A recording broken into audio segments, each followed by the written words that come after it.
샬롬, 안녕하세요.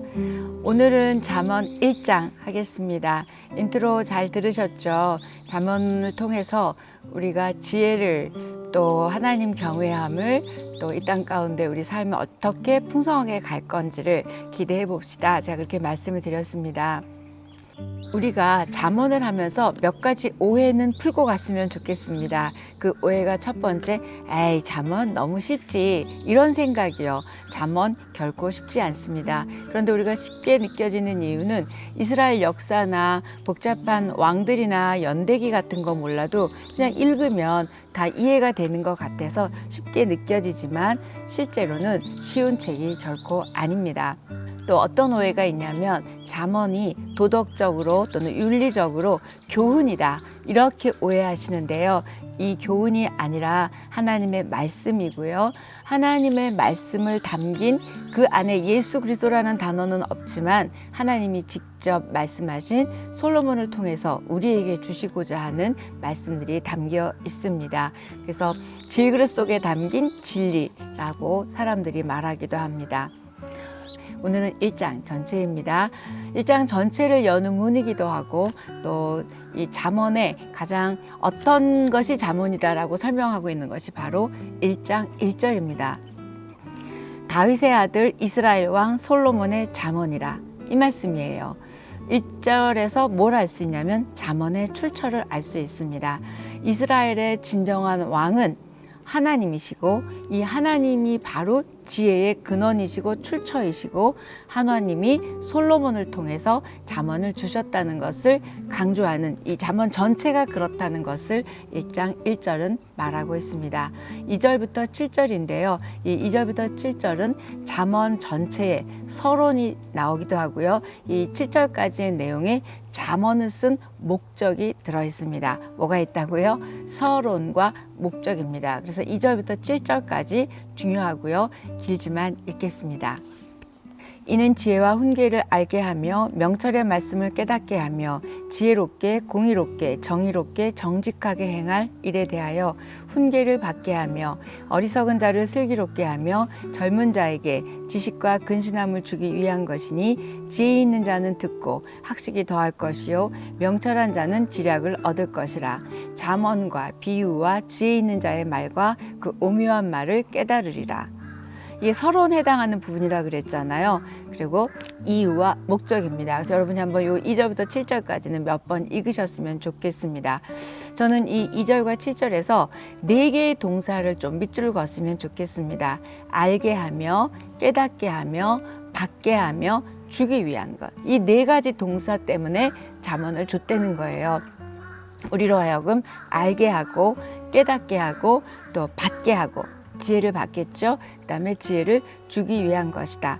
이 4개의 동사들에 붙어있는 또 명사들이 뭐냐면 지혜, 훈계, 명철의 말씀입니다. 그러니까 잠언 전체의 목적은 이 지혜와 훈계와 명철의 말씀을 4가지 동사, 주고 알게 하고 깨닫게 하고 받게 하려고 한 것이 잠언이다. 딱 기억하셨으면 좋겠습니다. 특히 잠언을 읽고 난 뒤에 결과가 5, 6절에 잘 나오는데요. 듣고 더하고 얻을 것이다. 그러니까 우리가 듣게 됐죠. 그러니까 뭔가 더 더해지겠죠. 그다음에 얻을 것이다. 얻게 됐으니까 결국 깨닫게 될 것이다. 그래서 잠언의 키워드는 깨달음입니다. 우리가 바늘로 콕 찔러서 아하, 깨닫게 되는 것이 바로 잠언이고요. 여러분이 깨달음이라는 단어를 딱 가지고 읽으셨으면 좋겠습니다. 지혜는 우리가 구하기만 하면 바로 받을 수 있는 것이 아닙니다. 그래서 어떤 자에게 지혜를 주시냐면 지금 쭉 성경을 보니까 지혜롭게, 의롭게, 공평하게, 정직하게 우리의 심령이 그렇게 되고 또 우리의 삶이 그럴 때 지혜를 주신다고 이야기합니다. 솔로몬은 지금 말한 동사들과 또 3가지를 듣는다, 얻는다, 깨닫는다 이런 말씀을 한 후에 잠언의 궁극적인 목적, 전체의 궁극적인 목적은 7절입니다. 이 7절은 잠언 전체의 요절이고 여러분이 다 외우시는 말씀입니다. 7절, 여호와를 경외하는 것이 지식의 근본이거늘 미련한 자는 지혜와 훈계를 멸시하느니라. 이것이 잠언의 주제입니다. 잠언의 가장 핵심적인 말씀이고 여러분 외우셨으면 좋겠습니다. 이때 경외라는 말은 히브리어로 이르아라는 단어인데요. 인간인 우리들이 하나님을 향해서 갖게 되는 거룩한 두려움, 공경하는 마음을 뜻합니다. 그래서 여호와를 경외한다는 것은 하나님을 하나님 되심으로 알고 그 하나님을 창조주로, 전능하신 하나님으로, 심판주로 우리가 받아들이고 인정하고 믿고 섬기고 사랑하고 그분만을 절대적으로 의지하는 것이 바로 여호와를 경외하는 것입니다. 두려워하고 근신하고 삼간다, 삼갈 줄 아는 그 태도가 바로 경외입니다. 조금 더 구체적으로 말하면 여호와를 경외한다. 하나님 좋아하는 것 하려고 하고요. 하나님 싫어하시는 것 안 하려고 하는 하나님 앞에서의 살아가는 삶이라고 말할 수 있습니다. 저와 여러분이 잠언을 하면서 하나님을 경외하게 되면 될수록 저와 여러분의 매 순간을 또 여러분의 삶을 하나님의 마음에다 이렇게 이끌어매는 거죠. 하나님과 거룩한 연결을 짓는 겁니다. 그래서 하나님의 그 지혜가 내 삶을, 내 마음을 이끌어 가도록 우리가 맡겨드리는 것이 바로 여호와를 경외하는 것입니다. 우리가 잠언을 하면서 하나님을 경외하면 할수록 인생을 바라보는 눈이 달라질 것입니다. 세상과 사람을 보는 눈과 지혜가 달라질 것이고요. 무엇보다도 여러분의 삶에 대한 태도와 자세와 목표가 달라질 거라고 믿습니다. 여호와를 경외하는 것이 얼마나 중요한지 잠언에서는 굉장히 반복하여 강조하고 있습니다. 제가 좀 불러드릴게요. 2장 5절, 8장 13절, 9장 10절, 10장 27절, 14장 27절, 15장 33절, 19장 23절, 22장 4절. 되게 많죠. 이렇게 여호와를 경외하라고 이야기합니다. 제가 게시글에다 이 장절을 좀 올려다 드릴게요. 여러분이 믿음이 있으시고 또 여러분이 말씀도 있으시고 또 지혜도 있으십니다. 그러나 하나님을 경외할 때 비로소 모든 지식이 또 여러분의 믿음이 빛을 발하게 될 줄 믿습니다. 하나님 없는 지식, 하나님 없는 지혜, 하나님 없는 믿음도 있더라고요. 그런 건 바로 모래 위에 집을 짓는 자입니다. 하나님을 경외하는 자는 반석 위에 집을 짓고 또 좋은 땅에 씨를 뿌리는 자와 같아서 30배, 60배, 100배의 결실을 맺게 되겠죠. 그 은혜가 있기를 축복합니다. 그런데 지혜 있는 자랑 다른 반대가 미련한 자지요. 미련한 자는 자기가 뭘 좀 안다고 생각해요. 또 좀 뭘 믿음이 있다고 생각합니다. 그렇기 때문에 지혜와 훈계를 멸시합니다. 난 알만큼 알아. 믿을 만큼 믿는다는 거죠. 그렇기 때문에 더 이상의 발전도 없습니다. 자기가 아는 지식에 갇혀 있습니다. 이번에 잠언을 하면서 여호와를 더 경외하는 신앙인이 되고 삶의 모든 영역에서 하나님이 주시는 하늘의 지혜가 넘치기를 간절히 바랍니다. 우리는 우리 자신이 하나님을 경외하는 것 되게 중요합니다. 그런데 우리에게 더 중요한 건 우리의 자녀들, 믿음의 후손들에게 여호와 경외를 가르쳐야 됩니다. 그런데 제가 보는 많은 사람들은 기독교인임에도 불구하고 여호와 경외하기를 가르치지 않고 이 다음에 크면 자기 믿음이 될 때라고 생각합니다. 그렇지 않습니다. 그 이유를 한번 여러분 생각해 보세요. 정말 여러분이 여호와 경외하기가 중요하다고 생각하면 가르칠 것입니다. 또 다른 이유는 그런 걸로 아이들하고 부딪히고 갈등하기 싫고 또 그것이 크게 도움이 될 거라고 생각하지 않는다는 거죠. 아닙니다. 그들에게 어떻게 하나님을 믿고 하나님을 경외해야 되는지를 여러분 꼭 가르쳐 주십시오. 이게 믿음의 부모, 영적인 부모에게 맡겨주신 의무이자 특권이자 숙제입니다. 여러분의 자녀가 하나님을 경외하십니까? 그렇다면 괜찮은데 경외하지 않는다면 그 아이들을 나무랄 것이 아니라 먼저 나를 점검하십시오. 그리고 내 인생에 남아있는 이 시간들 동안 이제 돈을 남겨주는 부모가 아니라 여호와 경외하는 것을, 그 믿음을 남겨주는 부모가 되기를 축복합니다. 그러려면 여러분이 지혜를 구하고 여호와를 경외하고 그런 삶을 통하여 그것이 무엇인지 말도 하지만 보여주는 우리가 됐으면 좋겠습니다. 8절 9절입니다. 내 아들아 내 아비의 훈계를 들으며 내 어미의 법을 떠나지 말라. 이는 내 머리에 아름다운 관이요 내 목에 금사슬이니라. 내 아들아 이렇게 시작합니다. 이때 내 아들아는 물론 솔로몬이 솔로몬의 아들에게도 하는 이야기겠지만 하나님이 모든 믿음의 자녀들 내 아들아 내 딸아 이렇게 부르시며 말씀하는 것입니다. 결국 잠언의 수신자는 모든 하나님의 자녀입니다. 하나님의 훈계와 법이 머리에는 아름다운 관이고 목에 금사슬이라고 합니다. 이때 아름다운 관은 영화로운 면류관, 은총의 면류관 또는 영광과 존귀를 상징하고요. 금사슬은 또 뭘 의미할까요? 금사슬은 히브리어로 아나킴이라고 하는데 단순한 어떤 목걸이가 아니라 명예를 상징합니다. 왜 바로가 요셉에게 걸어준 목걸이, 또 벨사살 왕이 다니엘에게 걸어준 목걸이 성경에 나오죠. 바로 이런 것처럼 명예를 나타내고 그런 권위를 부여해 주는 것입니다. 부모의 가르침이나 또는 하나님의 법도를 잘 지켜 행한 사람은 이렇게 아름다운 관, 목에는 금사슬을 거는 것 같이 존귀하고 명예로운 삶을 살게 된 것이다. 이렇게 말하고 있습니다. 10절에서 16절은 제가 읽지는 않지만 무슨 내용이냐면 악한 자가 우리를 계속적으로 꿰어낼 거라는 거예요. 그럴 때 따르지 말라 이야기합니다. 그러면서 악한 자들은 어떤 자들이 악한 자인지 그 행동 특징이 나타나는데 그 쭉 읽어보시면 됩니다. 그래서 17절에서 19절입니다.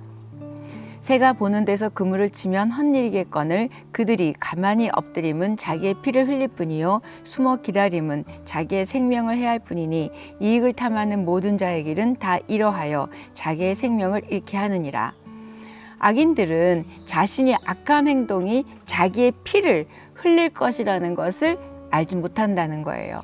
그리고 자기만 피를 흘릴 게 아니라 다른 자도 그렇게 피를 흘리게 하죠. 그래서 영원한 멸망과 심판이 기다리고 있음을 알지 못하는 것이 바로 미련한 자고 악한 자고 우리가 따라가서는 안 될 자라고 말하고 있습니다. 20절에서 22절입니다.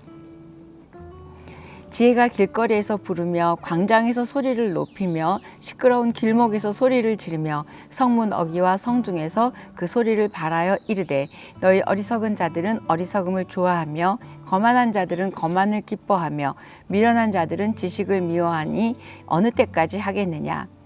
지혜를 의인화해서 지혜가 우리를 부른다고 이렇게 이야기합니다. 이건 무슨 말이냐면 지혜는 찾기가 어려운 게 아니에요. 은밀한 것이 아니라 광장에서 일터에서 우리의 삶의 곳곳에서 하나님이 여러 루트를 통해서 지금 우리를 부르신다. 그걸 지혜가 부른다라고 말하고 있습니다.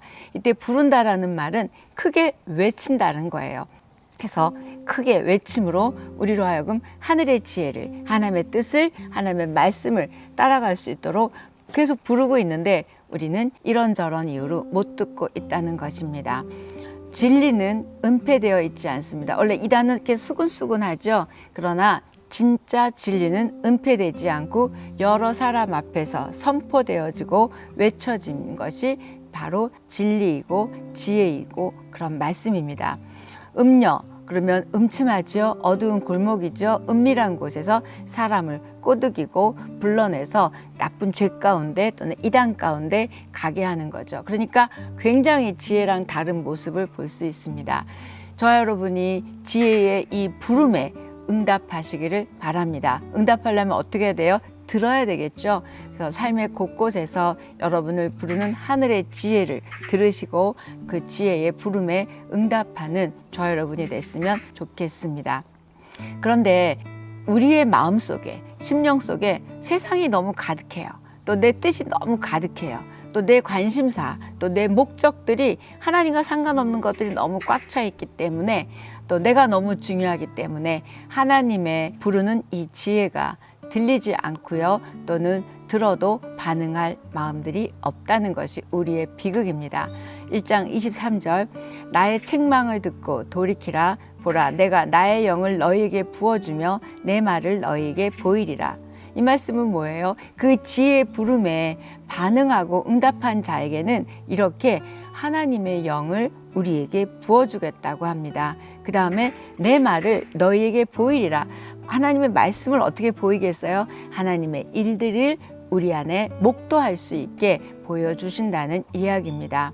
이때 말씀에서 내가는 하나님이고 나의 영을 부어준다 할 때 그 영은 당연히 성령님이시겠고 내 말은 바로 예수님을 뜻합니다. 그러므로 지혜는 예수님을 뜻하는 것입니다. 말씀이 육신이 되어 이 땅 가운데 오신 우리 예수님, 이 하나님의 지혜로 이 땅에 오신 예수님의 부르심에 예수님의 초청에 응답하는 자에게 성령을 주시겠다는 말씀입니다. 그런데도 우리는 이 지혜를 듣지 않고 받지 않고 반응하지 않고 있죠.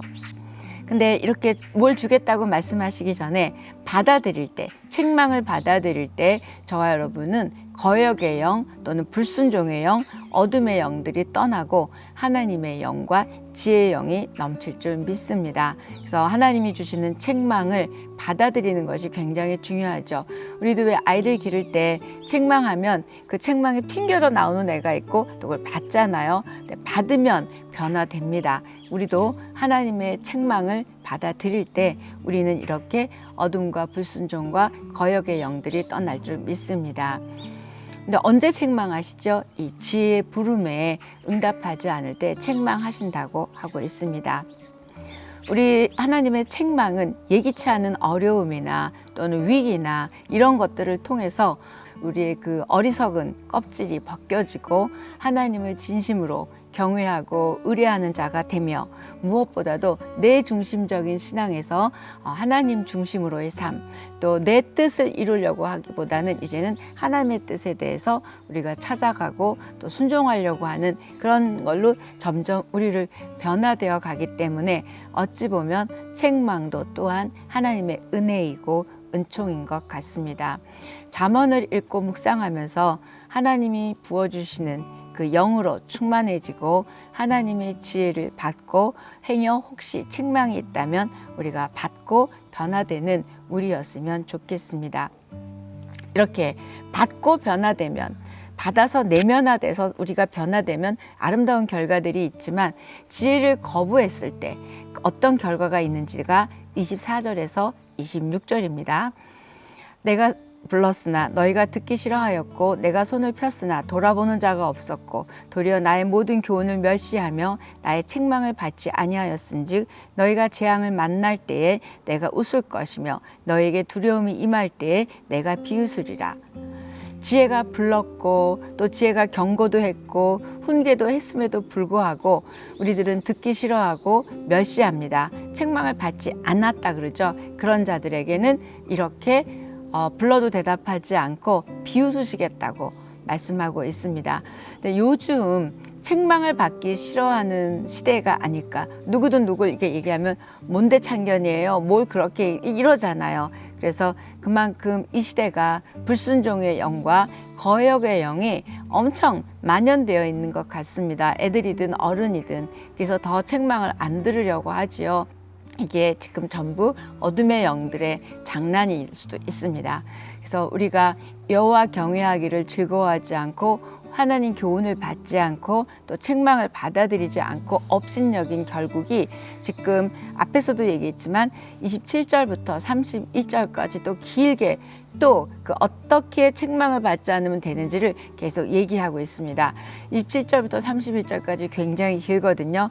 대략 이렇게 합쳐서 이야기하면 불러봐 대답하지 않을 거야. 부지런히 나를 찾아봐 만나지 못할 걸. 그리고 너희가 여호와 경외하기를 즐거워하지 아니하며 나의 교훈을 받지 아니하고 나의 모든 책망을 업신여겼음이라. 이렇게 이랬기 때문에 불러봐 찾아봐 난 못 만날 거야 안 해줄 거야 이렇게 얘기를 하셨으면서 마지막 그러므로 자기 행위의 열매를 먹으며 자기 꾀에 배부르리라. 결국 네가 원한 대로 살아봐. 어떤 결과가 있는지 이게 바로 행위의 열매고요. 자기 꾀에 배부른다는 건 자기 꾀에 자기가 걸려 넘어지고 자기 꾀가 준 안 좋은 결과들로 너는 배부르게 될 것이다. 이렇게 말하고 있습니다. 무슨 성경이 축복의 말씀을 주셔야지 이런 말을 주시나. 그런데 목 놓아 크게 불렀는데 안 들었기 때문이라고 이야기하고 있습니다. 다시 말하면 훈계와 책망을 받지 않고 또 무시했고, 그럴 때 우리를 돌보시지 않고 도와주시지 않고 만나주시지 않겠다고 말하고 있습니다. 사람들은 그래서 어떤 어려움을 당하고 나면, 저도 그랬는데요, 그때 믿음이 자라게 되고 또 뭐 신학을 하게 되고 여러 가지 일들이 있는 것 같습니다. 다급하게 하나님을 부르게 되죠. 그때 들어주셨으면 이건 기가 막힌 은혜이지요. 근데 하나님은 비웃겠다, 불러도 대답하지 않겠다 그러셨어요. 그래서 우리가 어렵지 않을 때, 지혜가 우리를 큰 소리로 부를 때, 예수님이 우리를 부를 때 다가가고 믿음으로 살아간다는 것이 가장 큰 축복이겠습니다. 이제 마지막 32절, 33절인데요. 따른 자, 그러니까 지혜를 따른 자는 어떤 축복이 있냐면 결국 축복으로 끝나는데요. 어리석은 자의 퇴보는 자기를 죽이며 미련한 자의 안일은 자기를 멸망시키려니와 오직 내 말을 듣는 자는 평안히 살며 재앙의 두려움이 없이 안전하리라. 아멘. 이렇게 지혜 초청에 응답하는 자가 받을 복을 두 가지 얘기해 주셨어요. 평안의 복과 안전의 복입니다. 이거보다 더 큰 축복이 어디 있겠어요? 지금 요즘 잘 안 듣고 계십니까? 또는 잘 믿음이 좀 시들시들 하십니까? 그건 여러분의 심령이 혹시 교만해지고 있거나 또는 미련해지고 있는 건 아닌지요. 이 잠언에 비춰보면 지금 그런 거예요. 오늘도 우리를 소리 높여 부르시는 지혜 하나님께 기도하십시오. 주님의 말씀에 여러분이 반응하시고 응답하는 우리가 되게 하셔서 어둠의 영이 떠나고 부어주시겠다는 그 주의 영을 우리 가운데 많이 부어주기를 기도하십시오. 그래서 여호와를 경외하는 자가 되게 해달라고 더 진실하게 깊이 기도하십시오. 그러므로 평안의 복과 안전의 복이 넘치는 저와 여러분, 또 행위의 열매가 넘치는 우리의 삶이 되기를 축복합니다. 여호와를 경외하는 것이 지혜의 시작입니다. 오늘 여기까지 하겠습니다.